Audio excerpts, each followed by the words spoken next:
મેં મારે સ્થાને આચાર્ય શ્રી રઘુવીરજી પ્રસાદજી મહારાજ અયોધ્યા પ્રસાદજી મારું સ્થાપન કર્યું છે. ભાવિ તમારા આચાર્ય કોણ બનશે એનું ડિસિઝન તમારે લેવાનું નથી, હું ડિસિઝન આપીને જાઉં છું. ભગવાન સ્વામિનારાયણ કહે મારી ગાદી પર વિદ્યમાન આચાર્ય શ્રી જે હશે એ જ ભાવિ આચાર્ય નિર્માણ કરી અને પ્રસ્થાપન કરીને જશે. અને તમે જો તમારા મોક્ષને ઈચ્છતા હો, તમારા મોક્ષની જો સલામતી ઈચ્છતા હો તો આ મારા આદેશનું પાલન કરજો. એ સિવાય કદાચ તમામ સંપ્રદાયના સાધુ અને તમામ હરિભક્તો એમ કહેશે કે અમારા માટે આ ગુરુપદ છે અને આને મેં સ્થાપન કરીએ છીએ, પણ તમે તમારા મોક્ષની ઈચ્છતા હો તો અને કદી પણ ગુરુ માનશો નહીં. અને અમે આજ્ઞા કર્યા પ્રમાણે જે આચાર્ય ઉત્તરાધિકારીને સ્થાપિત કરે એને જ આચાર્ય તરીકે સ્વીકારજો આદેશ આપીને ગયા છે. અને ભગવાનના ભક્તો આદેશનો સ્વીકાર કરવા જેટલા ભક્તો તૈયાર હોય અને જેને વાત મંજૂર હોય તમામ ભક્તો બે હાથ ઊંચા કરી અને આ વાતને વિશ્વાસ અપાવશે. બોલો સ્વામિનારાયણ ભગવાન. આચાર્ય શ્રી અજેન્દ્ર પ્રસાદજી મહારાજ, પરમ પૂજ્ય લાલજી મહારાજ શ્રી નુગેન્દ્ર પ્રસાદજી મહારાજ. અને આ શબ્દોની સાથે હું મારી વાણીને વિરામ આપું છું. સહજાનંદ સ્વામી.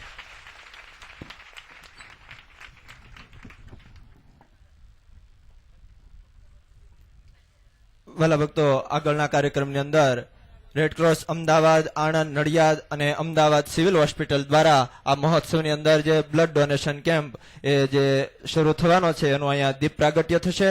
તો માંગુકિયા સાહેબ તથા સિદ્ધાર્થભાઈ પટેલ બંને ભક્તો આવી અને અહીંયા સ્ટેજ ઉપર જ એ બ્લડ ડોનેશન કેમ્પનું અહીંયા દીપ પ્રાગટ્ય કરશે. પંખા બંધ કરી દે ભાઈ. સાથે સાથે વાલા ભક્તો, આ બ્લડ ડોનેશનની અંદર સૌ પ્રથમવાર પરમ પૂજ્ય લાલજી મહારાજ શ્રી અહીંયા સ્ટેજ ઉપર બ્લડ ડોનેશન કરશે, રક્તદાન કરશે અહીંયા સ્ટેજ ઉપર જ. તો ખાસ એ વાતને તમામ ભક્તો લક્ષ્યમાં અત્યારે તાલીઓના ધ્વનિથી દીપ પ્રાગટ્યને વધાવે. બોલો સ્વામિનારાયણ ભગવાનની જય, હરિકૃષ્ણ મહારાજની જય.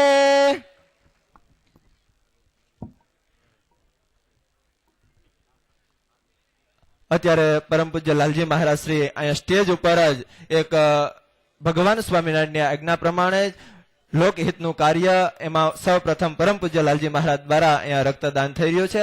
તમામ ભક્તો પરમ પૂજ્ય લાલજી મહારાજ શ્રીને તાલીઓના ધ્વનિથી વધાવે.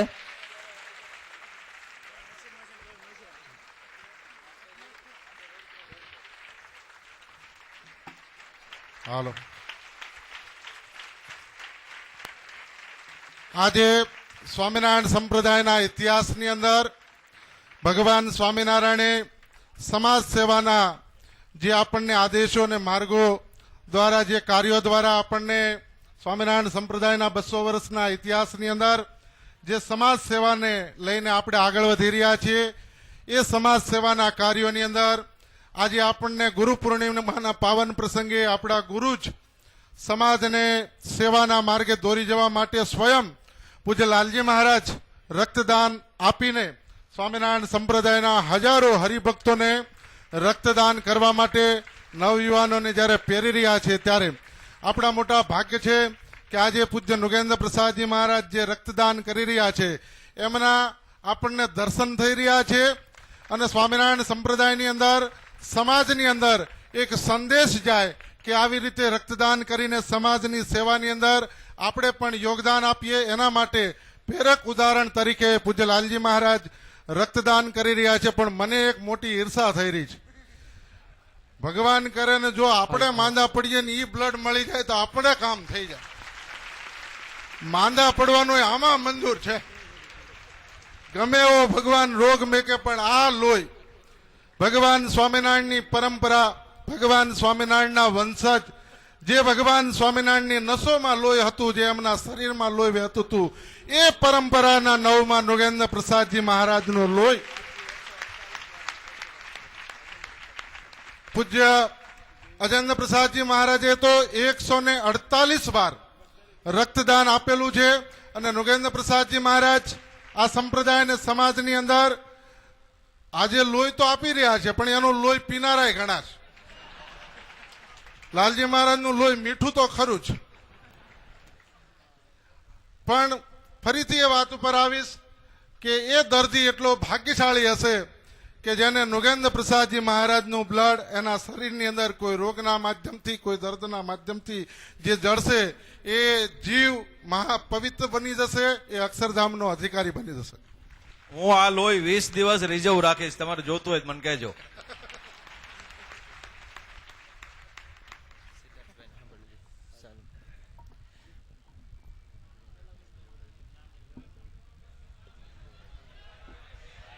આ ભાઈ દર્શન થાય એમ બીજા બેસી જજો, બાજુમાં બેઠા બધા હેઠા બેસી જાઓ.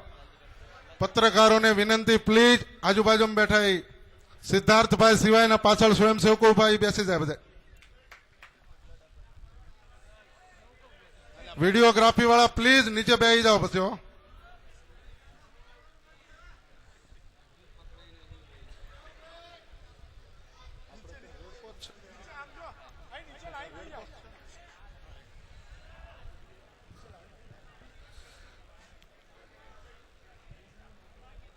અહીંયા લાલજી મહારાજ રક્તદાન કર્યા પછી બાજુની અંદર ઈશ્વરીય ભુવનની અંદર દરેક હરિભક્તોએ રક્તદાન કરવાનું છે અને એના માટેની તમામ વ્યવસ્થાઓ ત્યાં કરવામાં આવી છે.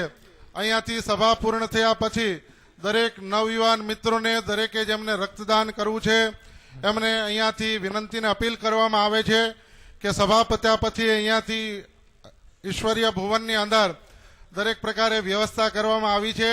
બને એટલી જાજી સંખ્યાની અંદર આપણે રક્તદાન કરવાનું છે. આપણા રક્તદાન કેમ્પને અનુલક્ષીને આપણો ટાર્ગેટ માંગુકિયા સાહેબ કે 3000 બોટલ છે અને આપણે ત્યાં કઈ રેડક્રોસ અહીંયા રેડક્રોસ દ્વારા આપણું રક્તદાન સ્વીકારવામાં આવશે. આપણને અનુલક્ષીને બીજી શિબિરો પણ યોજવામાં આવી છે, પણ આ શિબિરની અંદર ભગવાન સ્વામિનારાયણના 9મા વંશજ નુગેન્દ્ર પ્રસાદજી મહારાજ સૌ પ્રથમ બ્લડ આપી રહ્યા છે અને સ્વામિનારાયણ સંપ્રદાયના ઇતિહાસની અંદર નુગેન્દ્ર પ્રસાદજી મહારાજ જ્યારે બ્લડ આપી રહ્યા છે અને એ રક્તદાન કેમ્પનું ઉદ્ઘાટન ગુજરાતના માનનીય લોકલાડીલા ભૂતપૂર્વ સરદાર સરોવરના પ્રણેતા એવા માનનીય ચિમનભાઈ પટેલ, જેને ગુજરાત કાયમી યાદ રાખે એવા મુખ્યમંત્રી ચિમનભાઈ પટેલના પુત્ર શ્રી સિદ્ધાર્થભાઈ પટેલના હાથે જ્યારે આપણી શિબિરનું ઉદ્ઘાટન થયું હોય અને માનનીય સિદ્ધાર્થભાઈ પટેલ પણ અહીંયા ઉપસ્થિત હોય અને નુગેન્દ્ર પ્રસાદજી મહારાજ જ્યારે બ્લડદાન કરી રહ્યા હોય ત્યારે માનનીય સિદ્ધાર્થભાઈ પટેલ ગુજરાતના કોંગ્રેસ પક્ષના ગુજરાત પ્રદેશના પ્રમુખશ્રીને હું વિનંતી કરીશ કે અત્રે આવી અને પૂજ્ય સિદ્ધાર્થભાઈ પટેલ ગુરુ પૂર્ણિમાના પાવન પ્રસંગે ઉપસ્થિત સત્સંગ સમાજને એમના વિચારો અહીંયાથી વ્યક્ત કરશે. માનનીય સિદ્ધાર્થભાઈ પટેલ, ગુજરાત કોંગ્રેસ પ્રદેશ પ્રમુખશ્રી.